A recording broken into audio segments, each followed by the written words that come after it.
Joining me now to break all of this down is Ali Rafa from the White House, where the president and Zelenskyy are meeting right now. And Julie Sirkin is on Capitol Hill.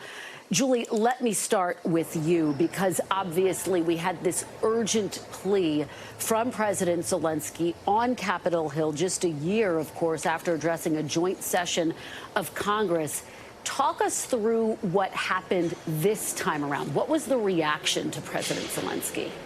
Well, Kristen, I just want to start by sharing some conversation that I had with Senator Cynthia Lummis, who was actually one of the Republican lawmakers who voted against aid for Ukraine in the past. She came out of this closed-door briefing with Zelenskyy telling me that because of his words in there, specifically his answer to one question that was posed to him in this form, what do you say to our constituents who are concerned about this never-ending funnel of aid for Ukraine, this never-ending war?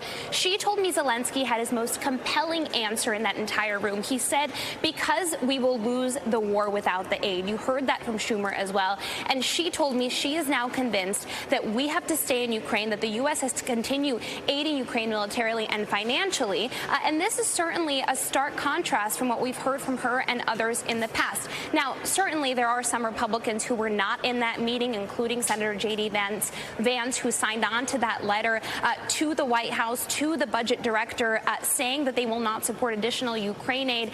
Senator Tillis, who you heard from there on the screen, he actually told me that maybe those senators would have benefited from hearing from Zelenskyy directly as to what he is using the aid for and how much he relies on it. And all in all, we have to not forget that this is a very small minority of Republican lawmakers, who will not support additional aid from Ukraine. 28 were on that letter. One senator had told me he estimates it about 30 total in the House and the Senate. An overwhelming majority of them do support additional aid for Ukraine. And I think that Zelenskyy, based on my conversations with lawmakers in the House, in the Senate, did an effective job. He was able to be personally persuasive with these lawmakers and to make his case for why he needs this aid and what he's going to do with it to win this war, hopefully, in his eyes. Julie, it's such fascinating reporting because I think you underscore how compelling it is to have him there in person. And Ali, let me go to you now at the White House, because obviously, as we said at the top, President Zelenskyy and President Biden did have an initial bilateral meeting, and now they're having an expanded meeting. Talk through what came out of that first meeting, and again, the significance of him being there face to face, making his case, pressing for more aid, more military equipment in person. Yeah, Kristen, we have some notes from reporters who were in the room when this meeting between President Zelenskyy and Biden started in the Oval Office. They say that these two ignored shouted questions, but they did give a few brief remarks. The president saying that no nation will be secure if we don't stand up to this invasion. He reiterated the importance of building this coalition of support among Western allies for Ukraine long term. He told Zelenskyy his bravery has inspired the world. He said he's determined to show the world that support will continue long term. Zelenskyy, for his part, thanked both the president and Congress for the discussions that they've had today.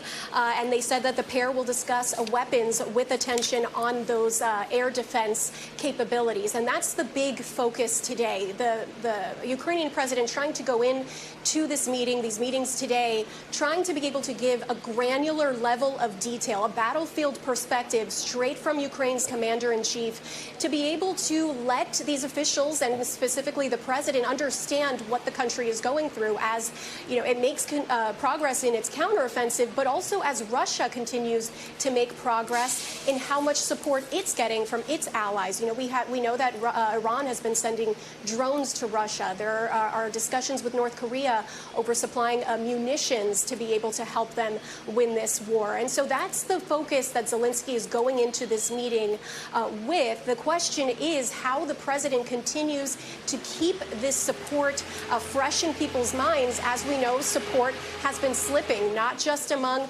that group of House Republicans, as you heard Julie lay out there, but also in poll after poll, we see that the American public remains divided on whether to continue supplying aid to Ukraine as its war really has no end in sight. Remember, this has even become a part of the 2024 campaign trail. This was a big point of discussion expectation during the first Republican primary debate, with even the Republican primary candidates divided over whether to continue doing this. So this is only expected to continue growing as far as controversy is concerned.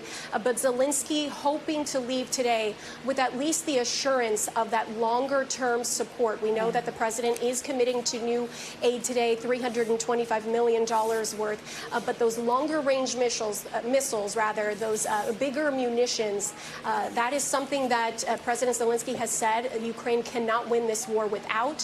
Whether the president can match that expectation and match this commitment is something we're watching. Julie, let me go back to you on that point, because you mapped out the fact that obviously there's this opposition. Ali points to the fact that it is becoming a growing issue on the GOP campaign trail.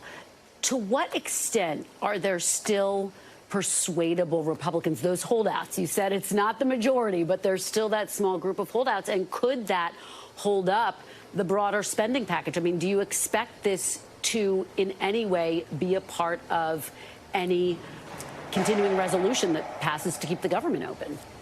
Yeah, I'll work backward there, Kristen, because there are ongoing meetings. In fact, right now I just came from a huddle in the top leadership in the House Republicans' office as they're trying to figure out if they can actually include Ukraine aid in any kind of short-term government funding bill. That remains a live ball. At the same time, though, listen, I talked to a senator about this who told me if it stands alone, it stands alone. It'll have enough support to pass. So the question in their mind is not if, but when, rather. Now, on your first point, if there are any Republicans who are persuadable, Senator Josh Hawley actually attended the briefing today. He said his mind was not changed. Senator Tom Tillis afterwards had told me he doesn't understand why Zelenskyy would even waste his time trying to change the mind of someone like Josh Hawley. Rather, he should focus his efforts, as he has today, on the overwhelming majority of members who do support additional aid for Ukraine. So that's just an interesting dynamic to watch there. It'll be interesting to see as well if some of those holdouts do end up coming on board, but at this point, not too likely. All right, well, great way to start us off. Thank you very much, Ali and Julie. Appreciate it. Thanks for watching. Stay updated about breaking news and top stories on the NBC News app or follow us on social media.